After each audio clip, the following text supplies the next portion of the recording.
Vamos orar? Curve a sua fronte em oração ao Senhor. Com essa melodia tão linda que acabamos de ouvir da irmã Eide, vamos falar com Deus. Pai, obrigado pela Tua presença em nosso meio, a Tua presença em nossa casa, a Tua presença em nossos corações. Obrigado porque a Tua presença nos alenta, nos traz conforto, nos traz esperança de dias melhores. A Tua presença nos traz coragem para encararmos todos esses momentos que estamos vivendo. A Tua presença, ela é essencial em nossas vidas. E agora, Senhor, neste momento de oração e súplica, colocamos toda a nossa igreja diante do Senhor. Todos os nossos irmãos, desde o bebê mais novinho até o irmão mais idoso de nossa igreja. Aqueles que completaram aniversário durante essa semana, aqueles que foram fiéis nos dízimos e ofertas essa semana, aqueles que estão na frente de batalha nos hospitais, como a Lu Castelo, como a Dani, como a Eveline, como os filhos do Rodovaldo e tantos outros colegas, amigos, parentes nossos, a Clebe ali no Rio de Janeiro e tantos outros, a Maria em Minas Gerais. São pessoas que amamos e que estão correndo risco com as suas vidas, mas sabemos que o Senhor está blindando e cuidando de cada um deles. Nós Te louvamos. Colocamos diante do Senhor as nossas autoridades do nosso estado, do Brasil e do mundo e declaramos que confiamos no Senhor, porque o Senhor é o nosso refúgio e a nossa fortaleza, o braço forte que nos sustém. Nós Te louvamos e estamos aqui para cultuar ao Teu nome, para dizermos que o Senhor é Rei grande e forte e todo-poderoso. Nós Te bendizemos, em nome de Jesus. Amém e amém.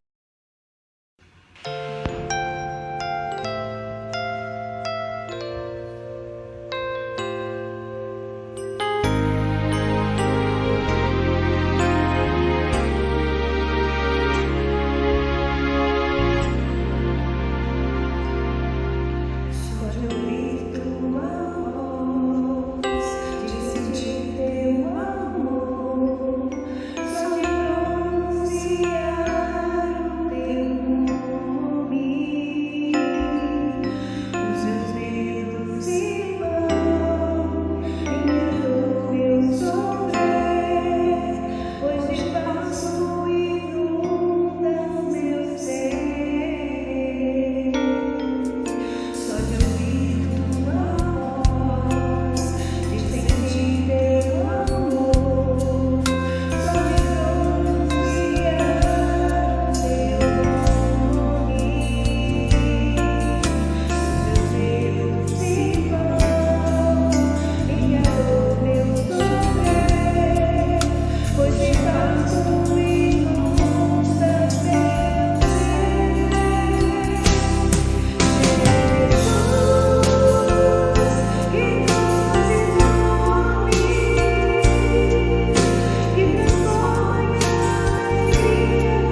Vamos continuar então agora fazendo uma litania.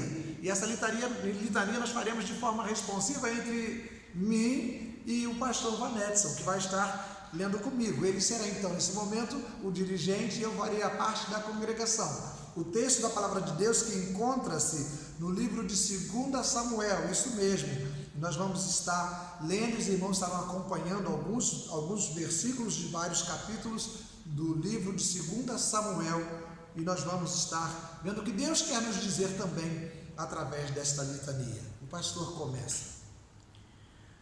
O Senhor é o meu rochedo, a minha fortaleza, o meu libertador.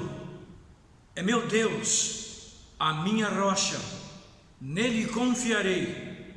É o meu escudo e a força da minha salvação. É o meu alto retiro, é o meu refúgio. Ó meu Salvador, da violência tu me livras. Ao Senhor invocarei, pois é digno de louvor. Assim serei salvo dos meus inimigos. Na minha angústia invoquei ao Senhor. Sim, a meu Deus clamei.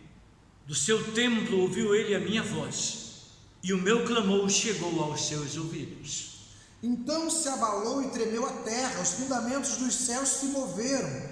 Ele abaixou os céus e desceu, e havia escuridão debaixo dos seus pés. Pelo resplendor da sua presença acenderam-se brasas de fogo. Estendeu do alto a sua mão e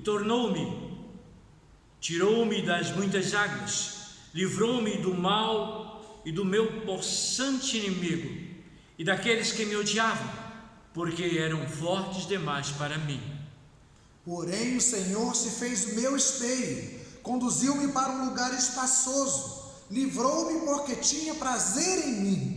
Recompensou-me o Senhor conforme a minha justiça, porque guardei os caminhos do Senhor. Fui perfeito para com ele e guardei-me de minha iniquidade. Tu, Senhor, és a minha candeia, e o Senhor alumiará as minhas trevas. Pois quem é Deus, senão o Senhor? E quem é rocha, senão o nosso Deus? Deus é a minha grande fortaleza, e Ele torna perfeito o meu caminho. Por isso, ó Senhor, louvar-te-ei entre as nações, e entoarei louvores ao teu nome. Amém? Que Deus abençoe a sua palavra ao nosso coração. E agora teremos então uma linda participação musical no culto desta noite.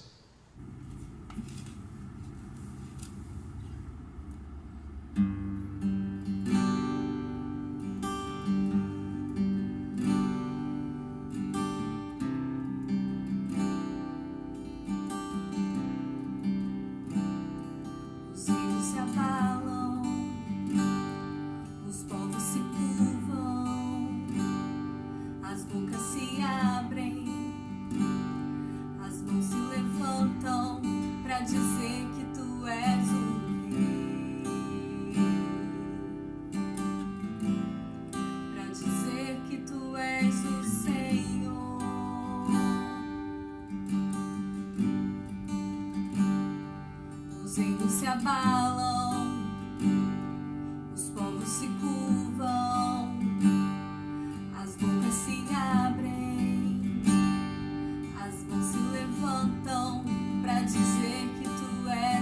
rei,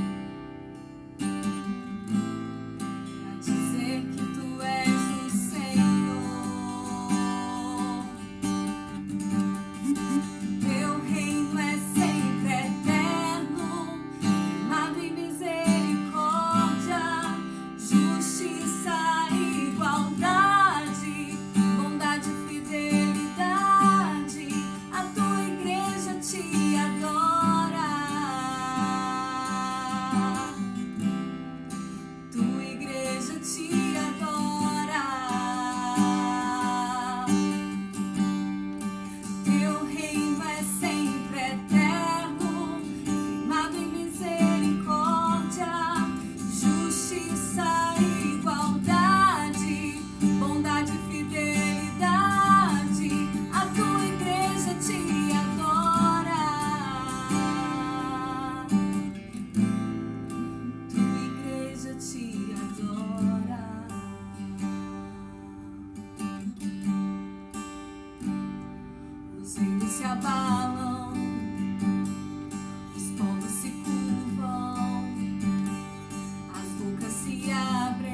justiça, igualdade, bondade e fidelidade. A tua igreja te adora. Tua igreja te adora. Teu reino é sempre eterno, firmado em misericórdia, justiça, igualdade, bondade e fidelidade. A tua igreja te adora. Tua igreja te adora. A tua igreja te adora. Tua igreja te adora.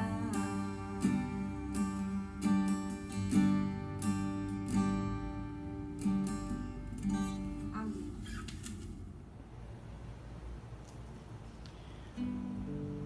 Meus irmãos, o que de fato realmente ameaça a nossa nação, as nossas vidas? O que de fato nos traz perigo? Estamos diante desta pandemia, esse coronavírus novo, Covid-19. Chegou, tem alcançado realmente algumas vidas. Daqui a um tempo passará, mas eu estava a refletir o que de fato nos ameaça. Paulo, quando escreve aos Gálatas, no capítulo 6, versículos 7 a 9, ele nos chama a atenção para algumas verdades que precisamos considerar. Veja o que Paulo diz: não vos enganeis, de Deus não se zomba, pois aquilo que o homem semear, isso também se fará. Porque o que semeia para a sua própria carne, da carne colherá corrupção. Mas o que semeia para o Espírito, do Espírito colherá vida eterna. E não nos cansemos de fazer o bem, porque a seu tempo ceifaremos, se não desfalecermos. Há muitos aspectos na nossa sociedade, na vida moderna que estamos vivendo, mas precisamos refletir quais são as ameaças a longo prazo e também eternos sobre as nossas vidas e sobre a nossa nação. Sabe, precisamos olhar para a sociedade. Ela está doente. Olhamos para o homem que se afasta de Deus cada vez mais. Não faz muito tempo, mesmo diante do conhecimento de que o vírus se espalhava na China e em outros países, os próprios governantes autorizaram a festa popular chamada Carnaval, onde milhares de pessoas se reuniram em Recife, Salvador, Rio de Janeiro e São Paulo. E aí é que eu quero chamar a sua atenção o grande perigo: ignorar a Deus, não viver para a glória de Deus, não buscar a vontade de Deus, não buscar a bênção do Senhor sobre a nossa vida e sobre a nossa nação. Mas mais do que isto, pessoas em meio a estas festas escarneceram, zombaram de Jesus. Um grupo, uma escola de samba do Rio, outra em São Paulo, fizeram de Jesus algo ridículo. Estão pensando que não há consequência em zombar do nome do nosso Senhor e Salvador, do Filho de Deus, unigênito do Pai, o poderoso que deixou a sua glória, veio habitar nesta terra, que morreu na cruz em nosso lugar, que deseja salvar os homens e fazem dele, do nosso Salvador, Santo Senhor. Escárnios. zombam. Tudo isso tem um preço. A imoralidade e a forma que os homens vivem sem princípios morais e éticos. Olhamos para a nossa Assembleia, ou para a nossa Câmara de Deputados, para o Senado, mesmo diante de tudo isso, não vemos um compromisso de fato com a nação ou com o povo, querendo salvar o povo. São pensamentos próprios, marketing pessoal, pessoas querendo usar deste momento de tristeza e desgraça para fazer o seu nome. O orgulho, a vaidade pessoal. O que é que os homens têm pensado ao abandonar o Senhor? A indiferença, a ignorarem que Deus tem um projeto e um plano para esses homens, a irreverência diante de um Deus santo e poderoso, a ingratidão desses homens que não percebem que o respirar é um dom de Deus, que os céus e a terra são presentes do Senhor. O salmista disse que os céus e a terra, elas pronunciam, elas provam a existência de um Deus poderoso e maravilhoso. Sabe, diante de um povo rebelde, que tem se distanciado de Deus, ignorado ao Senhor, vivido como se não existisse Deus, e mais do que isso, zombado de Deus, como povo de Deus que somos, é hora de fazermos a nossa parte, pararmos e orarmos ao Senhor. Lembro-me nesse instante quando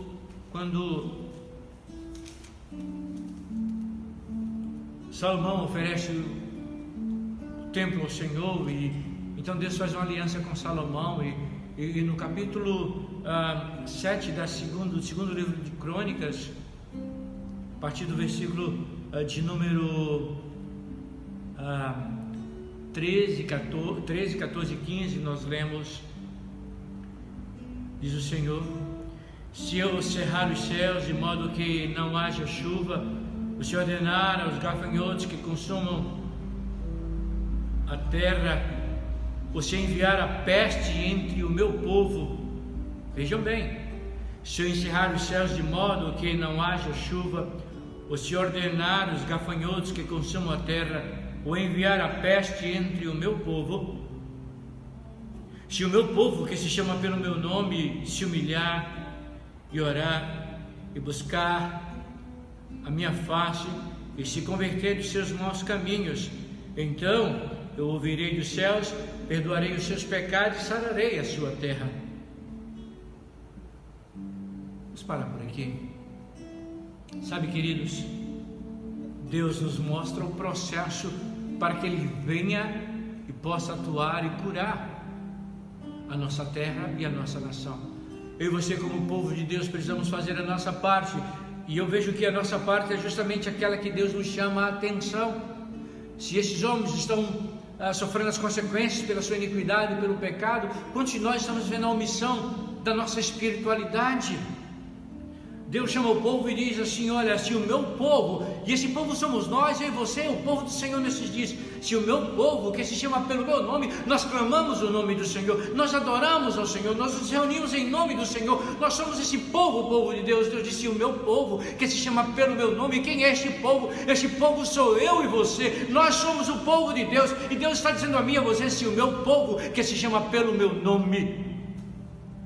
Sim, Senhor, nós somos esse povo. O que devemos fazer? E Deus diz: sim, sabe o que vocês devem fazer? Se esse povo que se chama pelo meu nome se humilhar, no sentido de esvaziar-se de si mesmo e se encherem de mim, reconhecendo a sua pequenez e as suas limitações, e entendendo que eu sou o Deus poderoso, Senhor absoluto de todas as coisas. Se esse povo se humilhar, se esvaziar de seus sentimentos, pensamentos e desejos, e me permitir viver dentro deles completamente, se esse meu povo que chama pelo meu nome se humilhar, reconhecer a sua pequenez e que eu sou o seu Deus, e orar no sentido de me buscar constantemente e buscar de forma intensa e orar por nossa nação. Precisamos nesse instante dobrar os nossos joelhos e clamar ao Senhor que abençoe a nossa nação. Se o meu povo, que se chama pelo meu nome, se humilhar e orar é confiar absolutamente na intervenção divina, é conversar com Deus, é estabelecer esse relacionamento, dizer: Deus, eu te amo e eu confio no Senhor e descanso no Senhor, colocando no Senhor toda a minha confiança.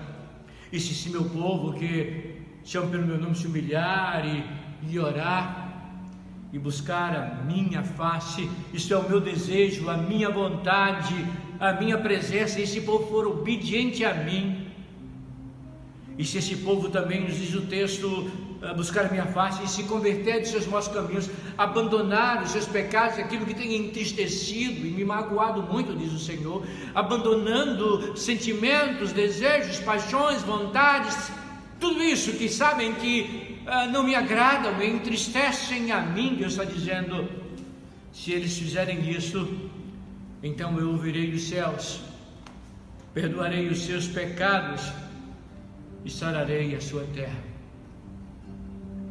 Diante do que está acontecendo, mais do que lavar as mãos com água e sabão, mais do que passar álcool gel,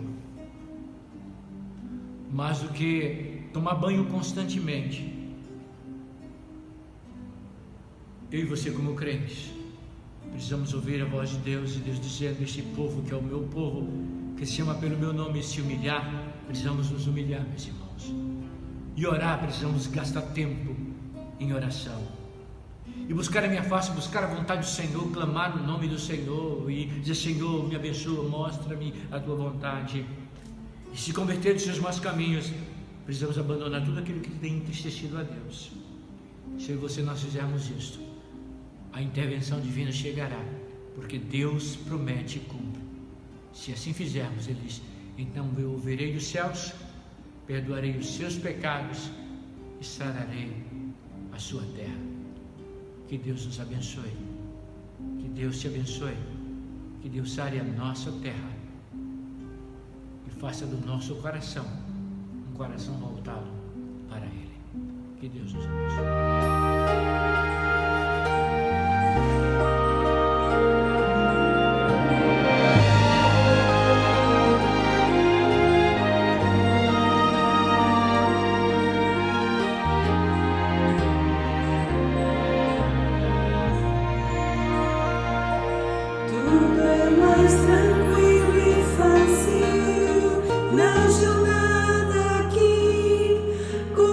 Guiando nosso caminhar.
Nós vamos encerrar esse momento de culto.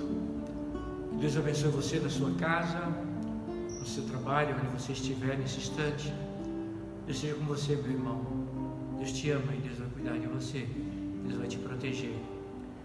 Pai, te agradecemos por este momento de culto, onde na tua presença nós te louvamos, te adoramos, compartilhamos a tua palavra. Que o Senhor possa abençoar a tua igreja, possamos ter um coração quebrantado e voltado ao Senhor. E agora que o amor de Deus nosso Pai, a graça salvadora de Cristo Jesus, que a comunhão e as consolações do Espírito Santo possam ser com todos que aqui estão, com todo o povo de Deus, agora bem como para todos sempre.